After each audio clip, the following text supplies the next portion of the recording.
Hi, welcome. My name is Dale McCluskey. And on this video, I'd like to take a couple minutes to talk about the context of speed as it relates to a drive-based tracking standard. Now, the phrase used to describe this standard is commonly referred to as tracking through drive. In my book titled Tracking Through PAC, I've switched out the word speed and replaced it with PAC only to emphasize the relational aspect of this drive-based standard.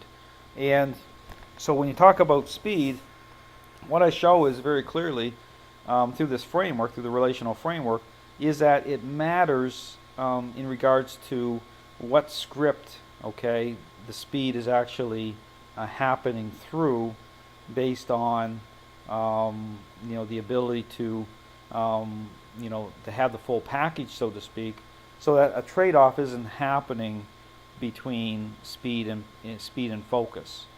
Because oftentimes what happens is when when people are trying to focus in on getting the speed of the dog up and that drive up on the dog, is that they're not looking at the relational script itself. They're not looking at the issues that will come up, and there'll be clues which I'll talk about here in a minute.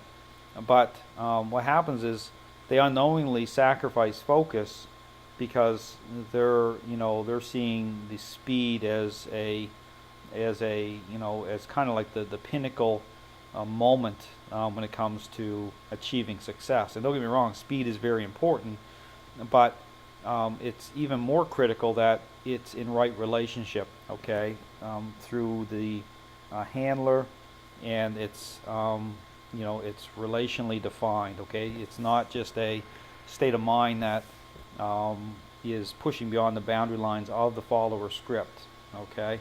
Now, the ability to assess the context of speed comes through the ability to step back and truly see dogs as the relational beings that they really are. Understand that there's no accidents, there's no coincidences. When you see certain issues start to kind of pop up, and one of these issues when we talk about popping up is lack of focus. Okay, that's an indicator that the handler is not in, the dog is not in right relationship as it relates to a task-driven ability.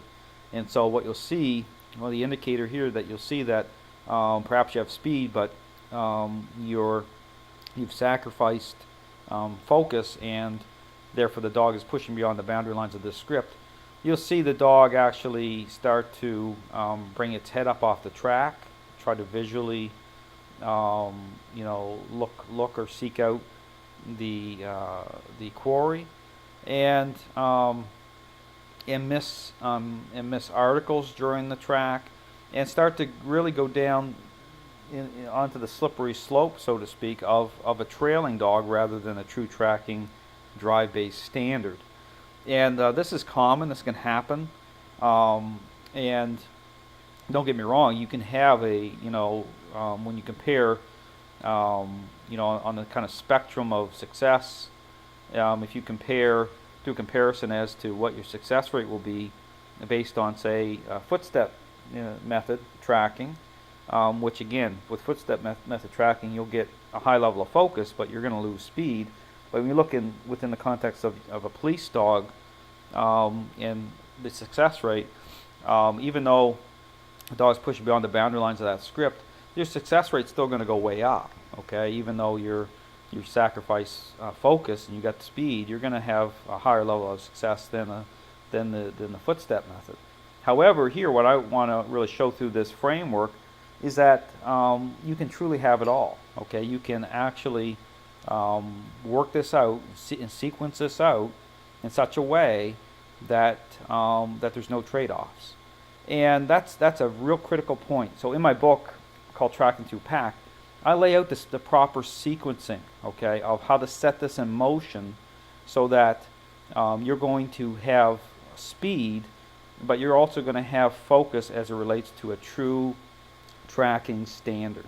Okay, that's very, very important. Okay, this is what makes this system of training very, very special, is the ability to go beyond the appearance of things. Okay, be able to put things in context, to be able to define the script that a dog's decision-making process is running through. Okay, how it's being directed and influenced. Okay, this system has the ability to break it all apart and to piece it back together the proper way at the relational level.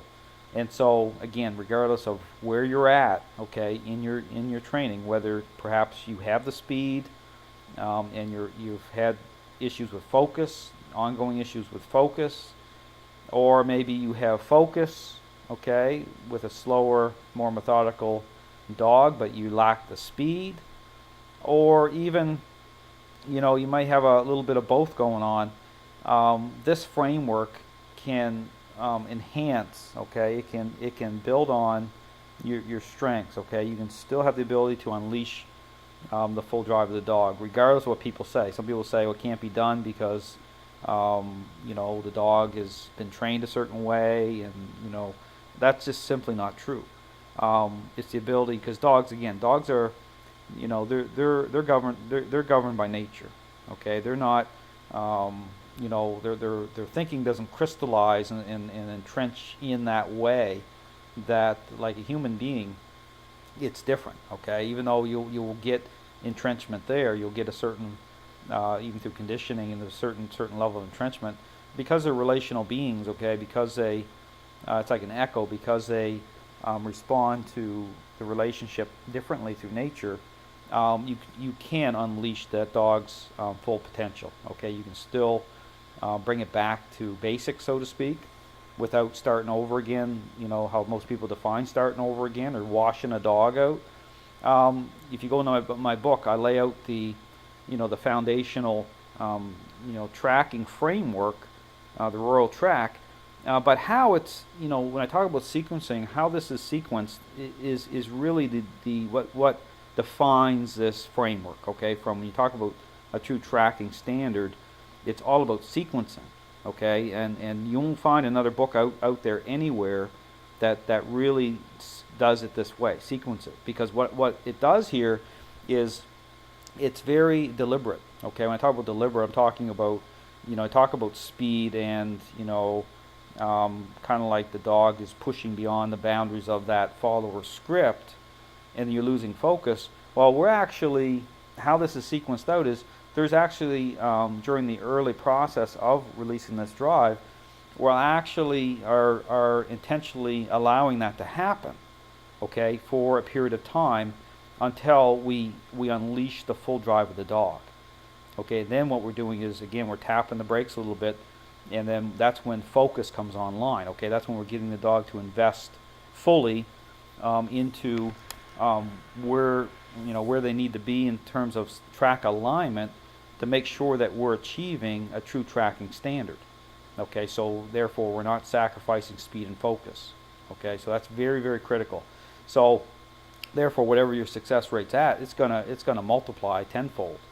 Okay, because you're gonna have it all. I mean, that's the thing that makes this system really special, is the ability to be able to break it down.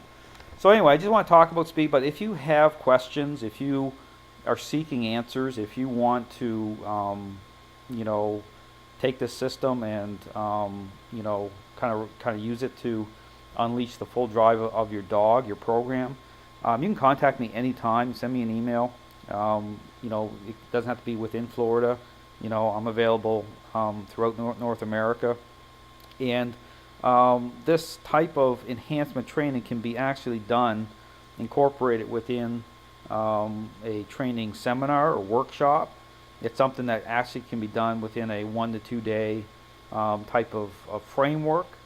And it's meant to enhance. It's a constructive exercise. So it's not meant to be done in a negative way. You know, I work with the handlers, with trainers, and so it's be done in a way that's going to truly enhance your strengths, and it's going to build the confidence and re-energize your team. So just encourage you to check this out. Again, it's all about how it's done. It's all about understanding how a dog's decision-making process is influenced at the relational level and how these dots connect. Okay, that's very critical. So anyway, thanks very much for watching. Hope you have a great day.